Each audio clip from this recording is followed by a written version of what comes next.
某营销号呢，3月12日发布了一条关于韩国女星张元英巴黎时装周看秀当天往返的行程，形容为魔鬼行程。评论区呢却出现了两极分化的声音，有人心疼自己家的偶像的确辛苦，有人则质疑这只是明星的正常工作。有一条评论特别扎眼，有人在早晨6点留言说，12小时的飞行又不是自己开飞机，头等舱睡觉不要太舒服还什么魔鬼行程真是什么话都能说出来。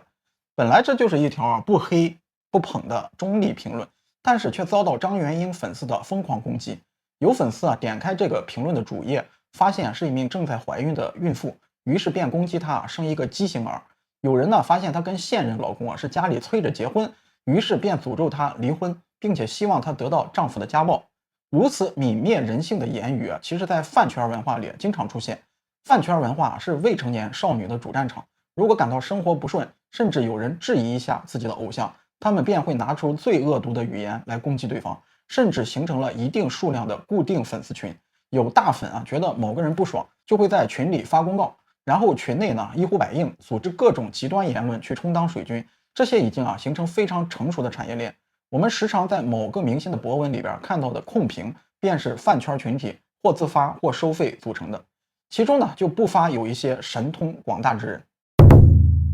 仅仅6个小时之后这名孕妇的身份信息被曝光，互关好友遭遇骚扰。9个小时之后这名孕妇网友姓名、手机号、工作单位已经在广场散播，粉丝开始用电话骚扰和短信辱骂，并且在广场上炫耀截图。19个小时之后孕妇丈夫朋友圈收到了陌生网友告状微信骚扰，声称孕妇骗婚骗彩礼，广场粉丝评论希望她被老公家暴打死。同一时间甚至有粉丝去到孕妇线下工作单位蹲守。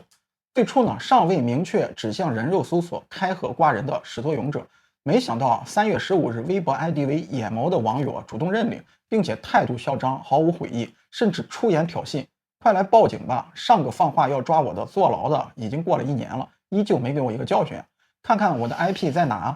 他的 IP 地址显示在加拿大，暗示国内法律法规对他没有任何影响。事件曝光后有网友站出来表明自己也曾被眼谋开河。如果不是这个孕妇事件，恐怕也无法让公众关注到韩娱明星的粉丝已经到了如此疯狂的境地。种种迹象表明，这名名叫眼毛的网友因为追星纠纷涉嫌多次参与开河网暴行为。有人统计过，近期他至少有5次开河挂人的行为。3月16日有网友爆料称眼毛疑为百度副总裁谢广军的13岁女儿，因为眼毛曾经在自己的账号里写的带着月薪22万的爹住进了贫民窟，配图就是谢广军的工资条。好家伙，他们这是追星还是现实版的《釜山行》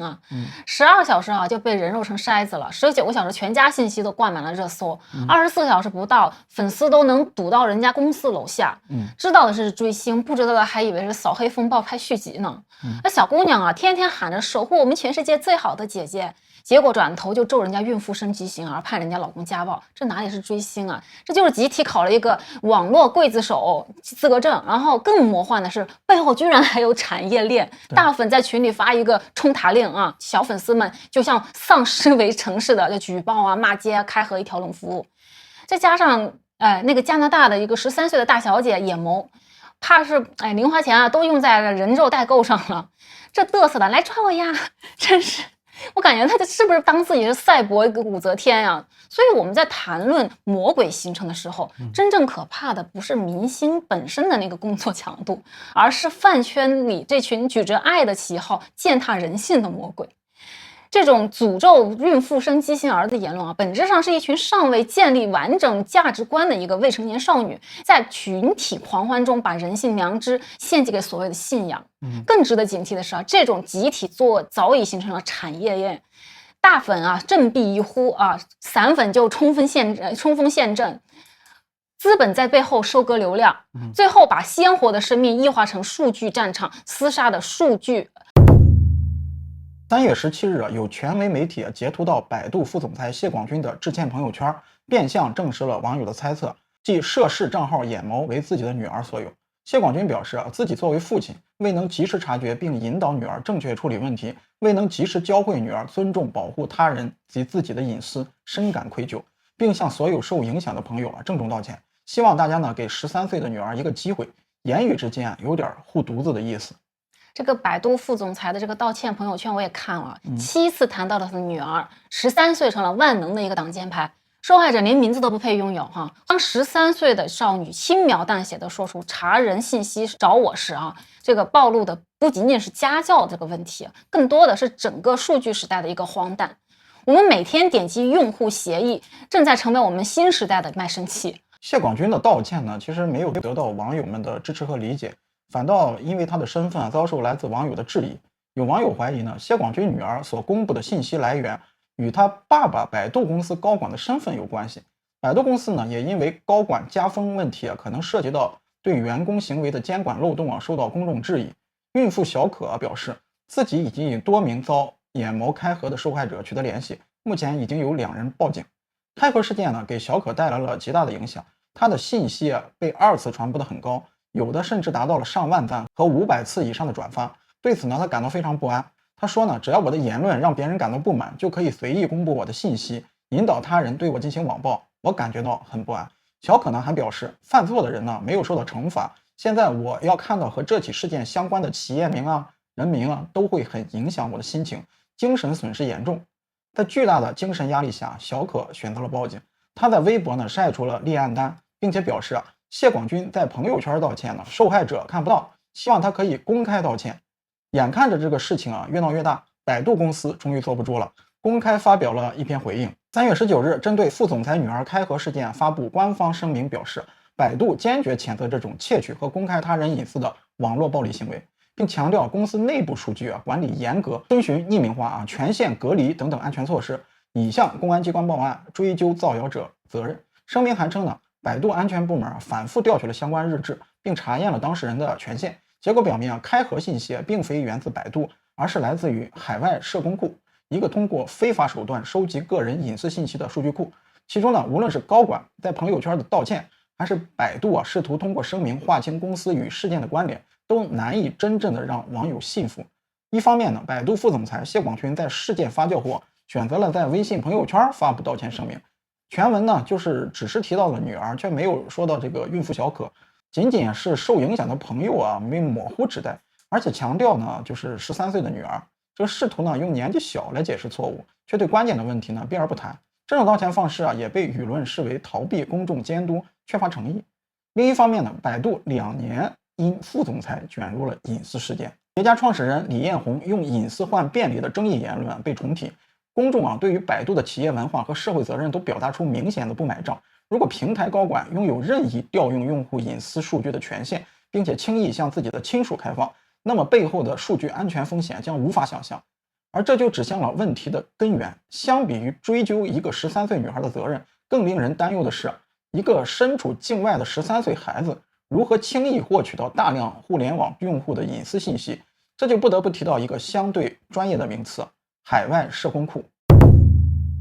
社工库通常是指社会工程学所隐喻的数据库，也称为社交工程数据库。社交工程学是一个通过欺骗操纵人们的心理和行为来获取信息的技术或者方法。使用社工库有助于掌握更多信息，在社会工程学攻击过程中提高成功的概率。其实说起来也不复杂，就是在海外的社交媒体上有一群这样的人，一是呢就是通过收买某些机构的内部人员获得用户隐私，二是通过黑客技术侵入到各个平台系统，直接调取用户信息，然后把这些用户信息挂在海外售卖。如果你想知道任何人的任何信息，大概$50左右就可以轻松获得。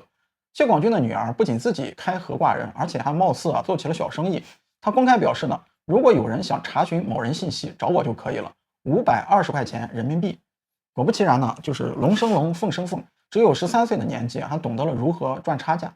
隐私数据的安全问题之外呢，如果不是此次孕妇开合事件，大众恐怕不知道眼下饭圈的疯魔程度。能够以开合网暴成人的，竟然都是一群未成年女孩。而吊诡之处在于他们歇斯底里戕害同胞所竭力维护的，竟然是一个海外女团明星。如果说内娱粉丝群体尚未顾及到自己的网络言行，是有可能影响到自家偶像大众好感度的，那么对于追逐韩星的低幼群体来说，叠加了未成年与海外偶像2重免责金牌。在互联网的作恶自己不需要负责，偶像也不用担心承担连坐风险，再加上法不责众，当网暴成为饭圈的集体行为，更加的肆无忌惮，越演越烈。这件事情为什么热点很高呢？它直接指向了我们现在忽略不了的2个问题，一个是无底线的饭圈文化，一个是个人隐私权。你怎么看这个事儿呢？其实这个闹剧最刺痛人心的是未成年人把守护偶像扭曲成了践踏同胞的一个集体无意识。